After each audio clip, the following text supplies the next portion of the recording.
Hello students, मी गोदावरी तुम्हा सर्वांचे स्वागत करते तुमच्या आवडत्या चॅनल मध्ये, ज्याचं नाव आहे easy English grammar for 8, 9, 10. Students, आपण शिकत आहोत इंग्रजी वाचायला, लिहायला आणि बोलायला सुद्धा.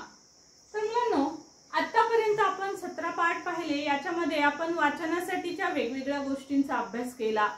आपण वॉवेल साऊंड पाहिले, कॉन्सोनंट साऊंड पाहिले, कारण उच्चाराला खूप महत्त्व आहे. स्टुडंट्स, तुम्ही पाहिलेलं आहे की अल्फाबेट फक्त 26च आहे, परंतु त्या 26 अल्फाबेटवरनं आपण खूप सारे शब्द लिहित असतो.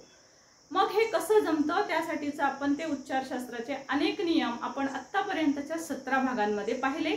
याही नंतर आणखी 1-2-3 व्हिडिओमधून आपण ते जे रूल्स राहिलेले आहेत ते आपण अभ्यासणार आहोत. आणखी अतिशय महत्त्वाची अशी एक गोष्ट आहे स्टुडंट्स, की असे काही शब्द आहेत की ज्यांना इंग्रजी भाषेमध्ये स्थानच नाही, जे मराठीमध्ये आहेत परंतु ते इंग्रजीमध्येच नाहीत. जसं की उदाहरण द्यायचं झालं तर ठ शब्द, TH ठ. बघा, आपण हा जो ठ शब्द म्हणतो, हा ठ शब्द तुम्हाला इंग्रजीत कुठेच आढळणार नाही. तशाच पद्धतीनं हा ख शब्द तुम्हाला इंग्रजीमध्ये कुठेही आढळणार नाही. सो स्टुडंट्स, असे काही शब्द आहेत की जे इंग्रजीमध्ये नसतातच. मग अशा सर्व शब्दांचे सुद्धा स्पेलिंग कसे लिहायला पाहिजेत, त्याचबरोबर आपल्याला खूप प्रॉपर नाउन येतात. त्या नाउन्सचं आपल्याला इंग्रजीमध्ये स्पेलिंग लिहायची असतात, किंवा मराठी नावं इंग्रजीमधली जी नावं असतात तर ती आपल्याला वाचन करायची असतात. टेक्स्ट बुकमध्ये, वेगवेगळ्या पुस्तकात, वेगवेगळ्या स्टोरीजमध्ये खूप ठिकाणी खूप वेगवेगळ्या प्रकारची नावं येतात. नावं म्हणजे की प्रॉपर नाउन. तर ही जी प्रॉपर नाउन असतात ती आपल्याला वाचावी लागतात. तर ती वाचत असताना त्याचा उच्चार नेमका आपण कसा करायला हवा ते आपण आजच्या या व्हिडिओमध्ये पाहणार आहोत. म्हणजे मुलांनो, प्रॉपर नाउन्स, जगातलं कुठलंही प्रॉपर नाउन असू द्या, कोणतंही नाव असू द्या, तुम्ही ते अगदी चुटकीसरशी इंग्रजीमध्ये लिहू शकाल जर तुम्ही या व्हिडिओचा व्यवस्थित अभ्यास केलात तर. आज मी तुम्हाला प्रत्येक गोष्ट, अगदी कानापासून ते जोडाक्षरांपर्यंत प्रत्येक गोष्ट मी तुम्हाला आज सांगणार आहे, शिकवणार आहे. मग त्यानंतर तुम्ही कोणतंही जगातलं नाव हे मराठीतून इंग्रजीमध्ये करू शकाल आणि इंग्रजीमधनं तुम्ही ते मराठीमध्ये सुद्धा करू शकणार आहात. चला तर मग स्टुडंट्स, जास्त वेळ न घालवता आपण सुरुवात करूया. तर पहा मुलांनो, इंग्रजीमध्ये जशा प्रकारे मुळाक्षर आहेत 26, तशाच प्रकारे मराठीमध्ये ही आपली 12 खडी आहे. आता 14 खडी आलेली आहे, हा भाग वेगळा, परंतु सध्या तर आपण 12 खडीनुसार अभ्यास करणार आहोत. कारण 14 खडी मधले जे 2 अक्षर वाढलेले आहेत, आता सध्या तुम्हाला माहिती असेल की मराठी 12 खडीवरून 14 खडी झालेली आहे. तर 14 खडी मधले जे 2 वाढलेले शब्द आहेत, जसं की क्या आणि क, तर हे 2 शब्दांपासून सहसा आपल्याकडे नावं खूप कमी होतात तयार, आणि त्याची कशी करायची ते आपले अगोदरच इंग्लिशमध्ये रूल्स आहेत, त्यामुळे त्याचा फारसा फरक पडणार नाही आहे. तर आपण अभ्यासणार आहोत मराठीमधली 12 खडी आणि त्याचबरोबर क पासून ज्ञ पर्यंतचे सर्व कॉन्सोनंट, व्यंजन ज्याला आपण म्हणतो, या सर्व अक्षरांच्या मदतीनं आपण कोणतंही नाव, जगातलं कोणतंही नाव अगदी चुटकीसरशी आपण ते इंग्रजीमध्ये लिहू शकणार आहोत, किंवा इंग्रजीत लिहिलेलं नाव हे आपण सहज वाचणार आहोत. मुलांनो, या सर्व गोष्टींचा अभ्यास जे मी तुम्हाला आज सांगणार आहे त्याचा अभ्यास तुम्हाला फक्त नावं लिहिण्यापुरता मर्यादित नाही आहे, तर याचा उपयोग तुम्हाला कुठलंही अक्षर, पहा मी तुम्हाला उच्चाराचे नियम तर सांगितलेलेच आहेत, तुम्ही त्या आत्मसातही केलेले आहेत, तशाच पद्धतीचा उच्चार करण्यासाठी या सर्व अल्फाबेट्सचा सुद्धा तुम्हाला उपयोग होणार आहे. या सर्व अल्फाबेट्सच्या मदतीने सुद्धा तुम्ही उच्चार कसे करायचे हे बऱ्याच अंशी तुम्ही शिकू शकता. म्हणजे मराठीतून इंग्रजीत लिहिताना किंवा इंग्रजीतून मराठीमध्ये लिहित असताना जे आपल्याला स्पेलिंग बदलावे लागतात, तर ते तुम्हाला सहज जमू शकतं. चला स्टुडंट्स, आपण बघूया. आता पहा, अ आ इ ई पासून अम आहा पर्यंतची मी इथे 12 खडी लिहिलेली आहेत. हे आहेत स्वर, मराठीमधले हे सर्व स्वर आहेत. त्याचबरोबर मी खाली क पासून ज्ञ पर्यंतचे अक्षर लिहिलेली आहेत. या प्रत्येक अक्षराला अर्थातच एक वेगळा असा उच्चार आहे, तो आपण त्याचे स्पेलिंग इंग्लिशमध्ये कसं लिहिणार तेही स्पेलिंग मी तुम्हाला इथे लिहून दाखवलेले आहे। जसं की बघा, अ साठी आपण इंग्लिश मध्ये स्पेलिंग वापरणार ए, आ साठी आपण इंग्लिश स्पेलिंग वापरत असतो ए किंवा डबल ए। तशाच पद्धतीनं हे सर्व स्पेलिंग आहेत, जे की बघा बाराखडी आहे संपूर्ण। त्या प्रत्येक बाराखडीसाठी इंग्रजीमध्ये काही विशिष्ट लेटर्स आपण वापरत असतो। हे ऑफकोर्स तुम्हाला ज्यांना पाठ नाही आहेत, जे बिगिनर्स आहेत, त्यांना हे सर्व लेटर्स हे इंग्रजीमधले तुम्हाला पाठ करावे लागणार आहे। त्याच पद्धतीनं क पासून ज्ञ पर्यंतचे लेटर्स मुलांना हे पाठ करणं खूप सोपं आहे। जे खूप नवीन आहेत, जे लहान मुलं आहेत, ते सुद्धा हे सहज करू शकतील। बघा, खूप सारे शब्द तर जे आहेत हे सिमिलर साऊंडचे असतात। साऊंड उच्चार सारखा असतो बघा, क क, के के आणि क, दोन्हीचा उच्चार बघा सेम असतो की नाही? सेमच वाटतो। क आणि के याचा उच्चार इंग्लिश मध्ये आपण केला तर के, आणि हा क म्हणजे याच्यातही क येतो, यातही क येतो, म्हणजे सिमिलर साऊंड असतात। जसं की त्यानंतर बघा त ट, हे त आणि हे ट, हा उच्चार आपल्याला जवळपास सारखा वाटतो। तशाच पद्धतीने बघा, हे प, हे प, हे पी आहे ना, प पी, म्हणजे जे मराठी मधले अक्षर आहे त्याचं जर इंग्रजी स्पेलिंग तुम्ही पाठ करणार असाल तर तुम्ही असं उच्चारशास्त्र पण लक्षात ठेवा। काही शब्द ऑब्व्हियसली तुम्हाला पाठच करावे लागणार आहेत, जसं की क्षचे स्पेलिंग बघा। आता हे कसं तयार होतं मी सांगते, परंतु तरीही काही जणांना ते पाठ करावं लागेल। सो स्टुडंट्स, कशा पद्धतीने हे शब्द तयार होतात, ते पाठ कसे करायचे हेही आपण पाहूया। तर बघा, आता क च्या नंतर ख स्पेलिंग आहे। मराठी मधले स्पेलिंग पाठ न करता सहज तुम्हाला हे सर्व इंग्रजी अक्षर कशा पद्धतीने लक्षात ठेवायचे आहेत ते सांगते आहे। बघा, आता क चा उच्चार करताना आपण पाठ केलं समजा, किंवा तुम्ही क च्या उच्चारावरून के लक्षात ठेवलं। ख, आता ख मध्ये ख उच्चार म्हणून पहा, ह साऊंड बाहेर पडतो, ख ख ह बाहेर पडतो, म्हणून बघा ख मध्ये क पण असतं आणि ह चा साऊंड असतो, त्यामुळे ख चं स्पेलिंग तयार होतं बघा, हा के आणि त्याच्यासोबत ह चा साऊंड आहे म्हणून एच, म्हणून ख चं स्पेलिंग तयार होतं के एच। तशाच पद्धतीनं ग चं जी आहे तर घ मध्ये सुद्धा ग घ घ यातही ह चा साऊंड येतो, म्हणून ग चं जे स्पेलिंग आहे हा ग यात असतोच, म्हणून जी लिहायचं आणि त्याच्यासोबतचा एच लिहायचा। अशा पद्धतीनं स्टुडंट्स तुम्हाला हे स्पेलिंग जे आहे ते उच्चारानुसारच पाठ होतात, उच्चारानुसारच ते पाठ होतात। तर ह्या ट्रिक्स नीट लक्षात घ्या। जसं की बघा, इथं द आहे, इथे ध आहे, द चा डी, ध मध्ये पुन्हा हा डी ऍड करायचा आणि त्याच्यामध्ये ध, ह चा उच्चार बाहेर पडतो, म्हणून त्याच्यासोबत स्पेलिंग लिहायचं एच, म्हणून ध चं स्पेलिंग तयार करत असताना म्हणजे प्रत्येक गोष्ट पाठच करायची आहे का, तर नाही, अशीही तुम्हाला ती शिकता येते, ते लक्षात ठेवा।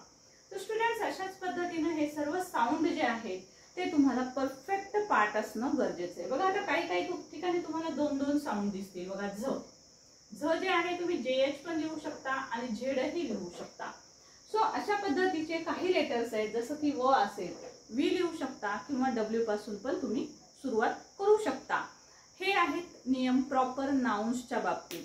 स्टुडंट्स, बरेचसे विद्यार्थी याचा उपयोग करून स्पेलिंग तयार करतात इंग्रजी शब्दांचं सुद्धा, जसं की कॅट असेल तर आता त्या विद्यार्थ्यांना माहिती झालं कॅट, की मग ते विद्यार्थी काय करतात, cat, K A T, cat cat, मग ते म्हणतात तुम्ही ते उच्चारशास्त्र सांगितलं, मग कॅटचं के ए टी का नाही जमणार, तर नाही स्टुडंट्स, तिथे आपल्याला हे सर्व रूल्स असे लागू होत नाही।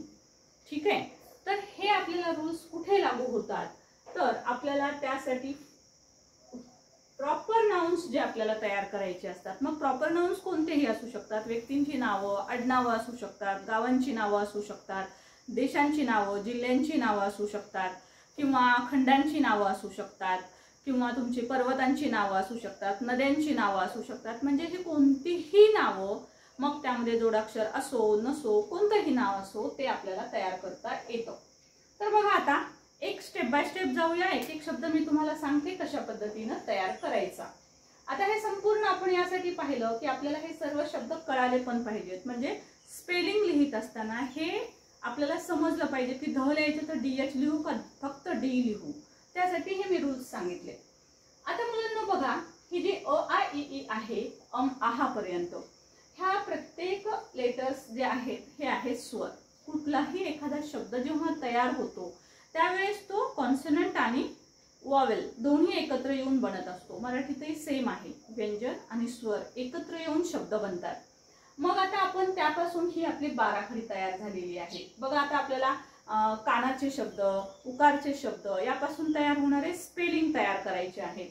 मग त्यावेळेस आपल्याला बघा ह्या बाराखडीचा उपयोग होणार आहे. कसा तो आधी शिकून घेऊया. तर बघा समजा आपल्याला क चं स्पेलिंग लिहायचं असेल तर क मध्ये अ साऊंड असतो. क असं म्हणून पहा. क जो आहे तो पूर्ण क उच्चार जेव्हा करतो आपण त्यावेळेस त्यामध्ये ए असतो.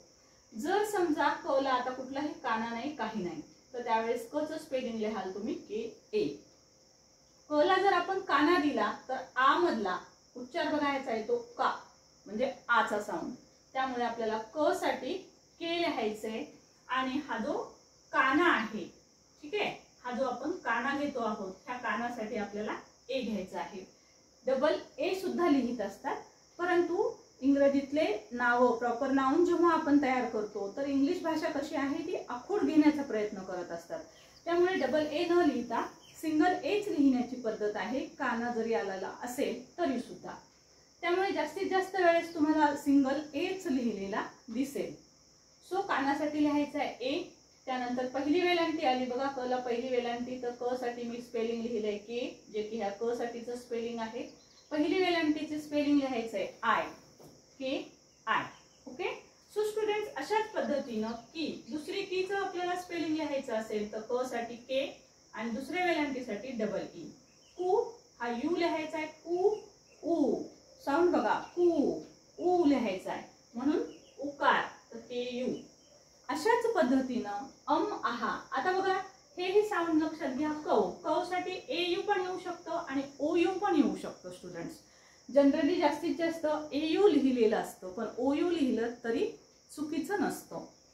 त्यानंतर आणि आहा पहिले बघूया. तर मध्ये दोन साऊंड असतात. तर ज्यावेळेस आपण अनुस्वाराचे शब्द घेऊ त्यावेळेस त्याच्यामध्ये दोन वेगवेगळ्या प्रकारचे साऊंड असतात. जसं की आनंद आनंद. आनंदवर आपण जेव्हा टिंब देतो त्यावेळेस त्या टिंबाचा अर्थ असतो न. ओके. पण अंबर अंबर जर नाव असेल कुणाचं तर अंबर मध्ये एयम चा उच्चार असतो. म्हणजे उच्चारानुसार आपल्याला अनुस्वार जर आलेला असेल तर एयम स्पेलिंग लिहावं लागतं किंवा एएन स्पेलिंग लिहावं लागतं. आपण जेव्हा उदाहरण घेऊ तेव्हा अजून जास्त क्लिअर होईल.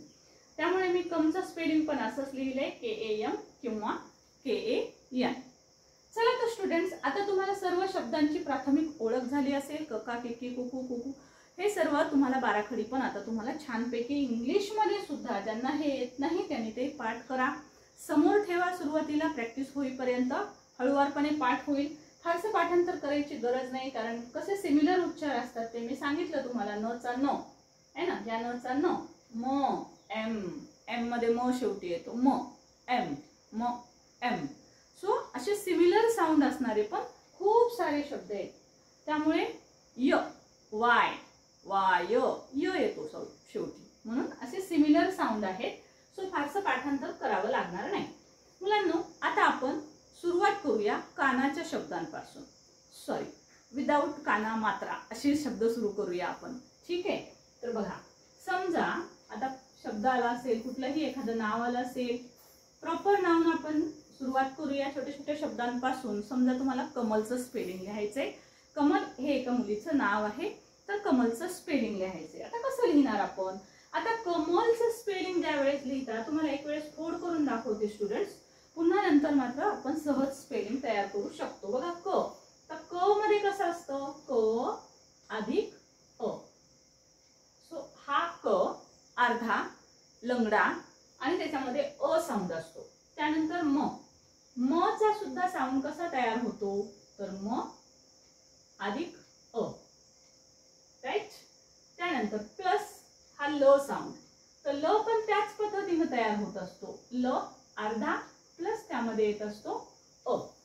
सो या पद्धतीने ह्याचं स्पेलिंग आलेलं असतं. मग त्यानुसार आपल्याला आता इथला आता क साठी बघा इथं के येतो. मग आपण काय लिहिणार क साठी के. त्या अ साठी साठी आपल्याला काय लिहावं लागेल, अ साठी ए, म्हणून लिहिणार आपण के ए. ह्या म साठी बघा, म साठी एम, हा एम. त्यानंतर अ साठी पुन्हा ए. ह्या ल साठी एल एल लिहायचंय आणि अ साठी बघा ए लिहायचंय. पण स्टुडंट्स लक्षात ठेवा, जर जर आता हे कुठलाही काना मात्रा काहीही नाहीये या शब्दांना. असा शब्द ज्या वेळेस शेवटी येतो, म्हणजे त्याला काना नसेल, वेलांटी नसेल, असा शब्द जेव्हा शेवटी येतो तर त्यावेळेस त्याचा ए लिहायचा नाही. जरी यामध्ये अ असेल तरी. का लिहित नाहीत? कारण तो शेवटचा जो अ असतो तो खूप आखूड उच्चार केला जातो. कमल, कमल, कमल, कमल म्हणजे क म आपण असा लांब लांब उच्चार करतो, पण ल चा शेवटचा आखूड उच्चार असतो स्टुडंट्स. त्यामुळे आपल्याला हा शेवटचा अ जो आहे तो इंग्लिश मध्ये लिहायचा नसतो. लिहिलं तर कसं तयार होतो बघा नाव, क म ला, कमला, असं काहीतरी नवीनच नाव तयार होत असतं. त्यामुळे स्टुडंट्स हा शेवटचा ए जो आहे तो जरी त्यामध्ये तुम्हाला आहे असं वाटलं, उच्चार करताना आपण तो पूर्ण वाचत नसतो, लिहिताना आपण तो पूर्ण ल लिहितो, पण तो उच्चार करताना आपण तो पूर्ण वाचत नसतो. त्यामुळे शेवटी जर बिना काना मात्राचा शब्द आला तर त्याच्यासोबतचा ए लिहायचा नाही. म्हणून कमलचं हे झालं स्पेलिंग तयार. आता आपण दुसरं बघूया स्पेलिंग. सपोज रतन. आता फोड करत बसायची काही गरज नाही असं मला वाटतं. र साठी बघा काय स्पेलिंग तयार होईल, आर ए र. त साठी काय लिहायचं, टी ए. कारण आता तुम्हाला माहिती झालेलं आहे की या प्रत्येक शब्दामध्ये काना मात्रा नसेल तर त्याच्यामध्ये अ असतो. र त. ह्या साठी एन, ह्या साठी एन. शेवटचा ए लिहायचा नाही. ओके. तसंच बघा आता शरद. श साठी एस एच. आणि एक लक्षात ठेवा स्टुडंट्स, प्रत्येक पहिलं लेटर, प्रॉपर नाउनचं पहिलं लेटर हे कॅपिटलच आलं पाहिजे.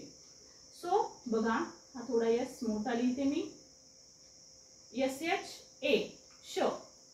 श च्या सोबत ए. र, र लिहायचे का नुसतं, आर ए. फक्त र कधीच लिहायचं नाहीये, कारण मग ते अर्ध अक्षर होतं. त्यामुळे र लिहिलेलं असेल तर त्यात अ असतोच, म्हणून आर ए लिहायचे. त्यानंतर डी. आता पुन्हा याच्यासोबत जर मी ए लिहिलं तर बघा हे शरदच्या ऐवजी शारदा असंही होऊ शकतं. त्यामुळे शेवटचा ए लिहित नसतात. का लिहित नसतात हे मी तुम्हाला ह्या दोन उदाहरणावरून सांगितलेलं आहे की शेवटी जर ए लिहिला तर कशा पद्धतीचा बदल होत असतो. त्यामुळे रूल असा आहे की शेवटी बिना काना मात्राचा शब्द जर आलेला असेल त्याच्यासोबतचा ए लिहायचा नाही, कारण त्याचा उच्चार आखूड असतो. आखूड म्हणजे शॉर्ट असतो. त्यामुळे आता समजा आता हे बिना काना मात्राचे शब्द झाले. समजा आता याला काना असलेला एखादा शब्द आला तर काय लिहायचं बघा. आता सपोज राम. आता र ला काना आला, राम. आता मग आपल्याला हा कानाचा शब्द बघा, क ला काना के, के ए लिहिलं. मग तशाच पद्धतीनं कानासाठी स्पेलिंग लिहायचंय आपल्याला ए किंवा डबल ए. पण मी काय सांगितलं, डबल ए लिहूच नका, एच लिहा. ओके. डबल ए जनरली लिहित नाहीत, कारण इंग्रजी भाषा ही आखूड करण्याकडे जास्त तिचा कल असतो. त्यामुळे ते जास्त लांब लचक नाही करत, तर शॉर्ट शॉर्ट लिहितात. त्यामुळे इथे पण बघा डबल ई ई ई, तर आय आणि डबल ई. पहिल्या वेलांटीसाठी आय, दुसऱ्या वेलांटीसाठी डबल ई. पण खूप सारे स्टुडंट्स जे आहेत ते त्यांच्या ह्याच्यामध्ये दुसरी जरी वेलांटी आली नावामध्ये तर ते स्पेलिंग आय लिहितात, डबल ई लिहित नाहीत आणि ते ग्राह्य पण धरलं जातं. सो तिथे एवढं नाही पाहिलं जात प्रॉपर नावाचे स्पेलिंग लिहित असताना की तुम्ही आय लिहिलेला आहे का डबल ए लिहिलेला आहे, कारण इंग्रजी भाषेत आखूड करत असतात. त्यामुळे तिथे आय लिहिलं तरीच चालत असतो. सो फारसा फरक पडत नसतो. सो स्टुडंट्स आता राम लिहायचंय तर मग कॅपिटल आर, रा. काना, कानासाठी लिहायचं आहे ए आणि हा म. पुन्हा हा म चा रोल तुम्हाला माहिती आहे. आता एम ए लिहिलं तर काय तयार होईल, रामा. मग बरोबर आहे का, नो. म्हणून एम शेवटी आला, म शेवटी आला तर त्याचा ए लिहायचा नाही. सो हा झाला शब्द राम. ओके. समजा एखाद्या व्यक्तीचं आडनाव आहे कामत. आडनाव, ठीक आहे, कामत हे आडनाव आहे समजा. मग काय लिहाल स्पेलिंग, के ए, म साठी MA आणि त साठी simply T. Right. So simple. किती सोपं आहे नाही का? असं पाहिलं खूप सोपं वाटतं. आणि मग त्याच्या उलट तुम्हाला असं स्पेलिंग जर कुठे आलेलं असेल तुमच्या टेक्स्ट बुक मध्ये, तुम्ही सहज वाचू शकाल की KA का होतं, MM होतं, त कामत, हे काय नाव असेल, कामत. सो अशा पद्धतीनं मिस्टर कामत, मिसेस कामत असं जर आलेलं असेल तर तुम्ही तिथे सहज लिहू शकता. सो स्टुडंट्स, हे झाले काना आणि बिना कानाचे शब्द. आता कानाच्या नंतर येतो वेलांटी. आता काही वेलांटीचे शब्द बघूया आपण. सपोज सीता शब्द आहे. आता याला आहे वेलांटी. आता स साठी यस. राईट. मग आता तुम्ही अशी, तुम्हाला जर अवघड जात असेल तर स सा सी सी अशी बाराखडी पण तुम्ही तयार करून त्यावरूनही करू शकता. थोडंसं हार्ड जाईल, परंतु सुरुवात करायलाच थोडंसं हार्ड वाटतं. असंही तयार केलं तर काही अवघड नाही. आता हे स साठी यस आहे आणि ही दुसरी वेलांटी आहे. सो बघा, दुसऱ्या वेलांटीसाठी शब्द येतात डबल ई. ठीक आहे, ही दुसरी वेलांटी. So double E. हे पक्क लक्षात घ्या स्टुडंट्स, हा बिना कानाचा शब्द आहे. आ आलं की काना लागलेला आहे. मी मुद्दाम इथे कक्का केकी लिहिले की काना मात्रा हे सर्व समजावं म्हणून. आता इथं पहिली वेलांटी आहे, म्हणजे कुठल्याही शब्दाला पहिली वेलांटी आली की त्याच्या पुढे तुम्हाला हा आय लिहायचा आहे. कुठल्याही शब्दाला दुसरी वेलांटी आली की तुम्हाला हा अशा पद्धतीनं डबल ई लिहायचा आहे. पहिला उकार आला की तुम्हाला अशा पद्धतीनं यू लिहायचा आहे. दुसरा उकार आला की या पद्धतीनं तुम्हाला डबल ओ लिहायचा आहे. समजा पहिला एकच मात्रा आला तर तुम्हाला ई स्पेलिंग ऍड करायचं आहे, फक्त ई. आता के आहे म्हणून के आणि ई लिहिले. समजा दोन मात्रे आलेले असतील, इथं दोन मात्रे आले, तोवर दोन मात्रे कै, मग स्पेलिंग लिहायचंय AI. या पद्धतीनं तुम्हाला हे स्पेलिंग लिहायचे असतात. मग आता सी. आता सी म्हटल्यावर ही झाली दुसरी वेलांटी. दुसऱ्या वेलांटीसाठी घेऊया आपण डबल ई आणि त. आता इथं काना आहे बघा स्टुडंट्स. काना नसेल तर ए नाही लिहायचा, पण काना असेल तेव्हा मात्र आपल्याला ए लिहावा लागतो. सीता. काही ठिकाणी तुम्ही इंग्लिशच्या बुक्स मधनं सीताचं स्पेलिंग SITA हे पण लिहिलेलं पाहिलं असेल.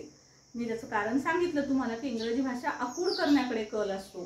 त्यामुळे जरी दुसरी वेलांटी असेल तरी काही जण इथं SITA सीता असंही स्पेलिंग लिहितात. काही बुक्स मधून तुम्हाला तेही दिसेल. ओके. सो पण आपण लिहित असताना नियमानुसारच जायचं.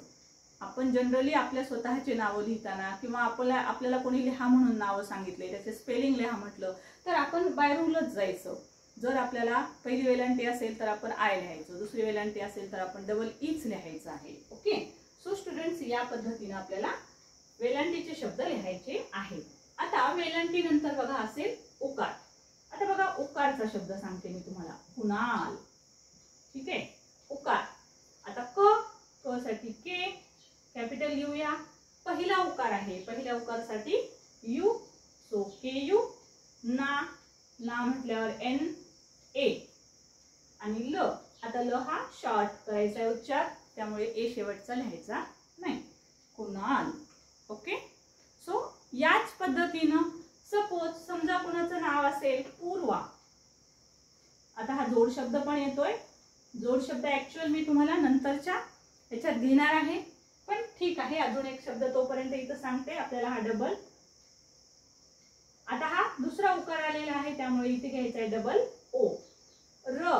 पूर्वा. पूच्या नंतर र चा उच्चार आहे त्यामुळे हा लिहायचा असतो आर. र चा उच्चार आहे, पूर्ण र नाहीये, लक्षात घ्या. तर अशा पद्धतीचे जे रफार फुटलेले असतात, वरचा र असेल किंवा खालचा र असेल अशा पद्धतीचा. सो असे जेव्हा रफार येत असतात तेव्हा ते शॉर्ट असतात, त्यामुळे त्यांच्या सोबत आपल्याला फक्त आर हा एकच अल्फाबेट लिहायचा असतो, RA लिहायचा नसतो. म्हणून पूर्वा VA. याच्यासोबत RA लिहायचं नाही कधी पण, कारण र पूर्ण आहे का ह्याच्यात. जसं इथे र आहे तसा र दिसतो का यात? नाही दिसत. पण हा रच असतो. मराठीमध्ये रफार लिहिण्याच्या वेगवेगळ्या पद्धती आहेत, ते मी तुम्हाला पुढच्या व्हिडिओत नक्की सांगेल, कारण त्याच्यामध्ये सर्व जोड शब्द आपल्याला सांगायचे आहेत. तर जोड शब्दांसाठी उद्याचा व्हिडिओ तुम्हाला नक्कीच पाहावा लागणार आहे, कारण जोड शब्दाचे लेटर्स नावं तयार करायला थोडंसं स्टुडंटला हार्ड जातो, पण ते आपण उद्या बघूया. तर बघा, हा आहे दुसरा उकार. आता हे दोन्ही उकार झाले. आता आपण मात्राचं बघूया. सपोज केशव, रेश्मा, कोणतेही नाव लिहा. सो क साठी के, मात्रासाठी ई, जसं की इथं हे ए हा मात्रासाठी. लक्षात ठेवा तर हा ए जो असतो हा मात्रासाठी, एक मात्रासाठीचा शब्द आहे. ए वर एक मात्रा ऐ आहे, तर ऐ हा दोन मात्रांसाठीचं स्पेलिंग असतो, त्यामुळे ऐ साठी ए आय येतो.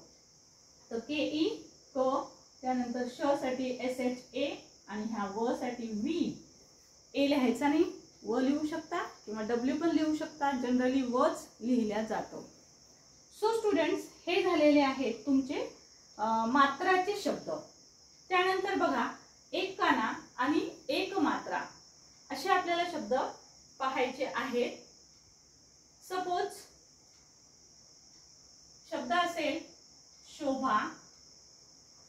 आय होप स्टुडंट्स तुम्हाला इकडचं दिसत आहे. बघा, सपोज आता शोभा नाव आहे. आता याच्यामध्ये एक काना आणि एक मात्रा आलेला आहे. तर एक काना आणि एक मात्रासाठी आपल्याला घ्यावं लागेल ओ. सो श, श साठी आपण स्पेलिंग बघा. इथं श साठी येतो एस एच. इथं श आहे बघा, हा एस एच. सो हा एस एच. एक काना एक मात्रासाठी स्पेलिंग आहे ओ, जसं की इथे दिसत आहे ओ. त्यानंतर भ, भ साठी बी एच, आणि कानासाठी लिहायचंय ए. इट विल शोभा. ओके. सो हा झाला एक काना आणि एक मात्रा. आता सपोज पुढचा शब्द एक काना आणि दोन मात्रे. आता इथे बघा, तुम्हाला दिसेल इथे हा एक काना आहे, हे दोन मात्रे आहेत. एक काना आणि हे दोन मात्रे. एक काना दोन मात्रेसाठी ए यू लिहू शकता किंवा ओ यू लिहू शकता. दोन्ही करेक्ट आहे, परंतु जनरली जास्त वेळेस लिहिला जातो ए यू. सो बघा, असा शब्द आला समजा सौरभ. एक काना आणि दोन मात्राचे शब्द. ह्या स साठी काय येतो? यस. एक काना दोन मात्रासाठी येतो स्पेलिंग ए यू. सौ. त्यानंतर र. आता र साठी बघा, बरेचसे स्टुडंट जे आहेत बिना काना मात्राचा शब्द असला की त्याच्या सोबतच र ए लिहितच नाही. सो असं करायचं नाही. सो त्याच्यासोबत ए लिहायचा. त्यानंतर भ, भ साठी बी एच. इथे मात्र ए लिहिणार नाही कारण तो शेवटी आहे. स्टुडंट्स बघा, बरेचसे स्टुडंट जे आहेत ते अशा पद्धतीने स्पेलिंग लिहितात. बघा, रतन स्पेलिंग आहे हे. तर र साठी आर, त साठी टी, न साठी एन. हे असं लिहायचा प्रयत्न करतात आणि ते याच पद्धतीने लिहितात सुद्धा. But this is wrong. Okay. असं कधीही स्पेलिंग तयार होत नसतं, कारण ज्या वेळेस आपण र उच्चार करतो त्यावेळेस त्याच्यामध्ये अ असतो लपलेला. र म्हणून पहा, र, रतन, रतन, रतन, अ असतो त्यात. म्हणून आरच्या सोबत ए लिहावाच लागतो, टीच्या सोबत ए लिहावाच लागतो. फक्त शेवटचा नाही लिहायचा. म्हणून R A T A N असंच स्पेलिंग करेक्ट असतं. सो हे एक काना एक मात्रा हे मध्येच का सांगितलं, कारण बरेचसे विद्यार्थी जे आहेत ना, तर बिना काना मात्राचा शब्द आला की त्याच्या सोबतच ए लिहित नाही.